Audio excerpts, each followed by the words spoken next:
We've got 77 days left to go until the 2025 college football season kicks off. I'm breaking down one team in 1 minute every single day leading up to kickoff. So if I have not yet gotten to your team, drop them in the comments and I promise I will do so. Today's suggestion from Clark: the Ole Miss Rebels. Is this the year that Lane Kiffin finally breaks through in Oxford and takes the Rebs to the college football playoff? A year ago, Ole Miss was a preseason favorite to make the CFP, thanks in large part to an experienced Jackson Dart returning, a slew of starters coming back, along with the country's #1 transfer portal class, and the result was the #3 scoring offense and the #2 scoring defense. But ultimately, the Rebs fell short of the playoff thanks to 3 losses by a combined score of 13 points. Now heading into 2025, 18 starters are gone, including Jackson Dart off to the NFL, and this year's transfer portal class comes with a little less fanfare than last year. One of the biggest questions in Oxford: is Austin Simmons ready to take the next step and be QB1 for the Rebs? He's waited his turn, and the defining moment in his young career last year against Georgia, Dart goes down with that injury,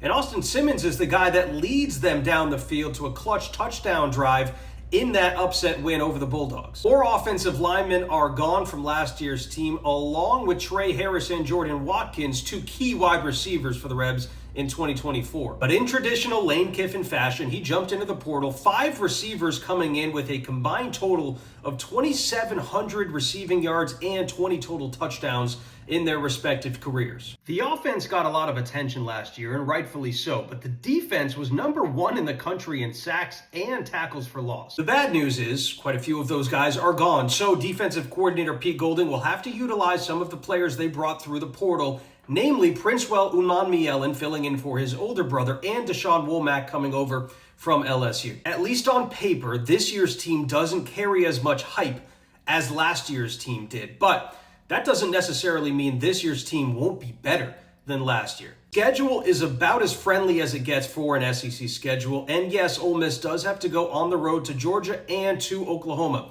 Those games are going to be tough, but LSU, Florida, and South Carolina all have to travel to Oxford this year, and on top of that, 5 of Ole Miss's first 6 games of the season are at home. Feels a little bit lazy to say this, but this is a make-or-break year for Ole Miss and Lane Kiffin.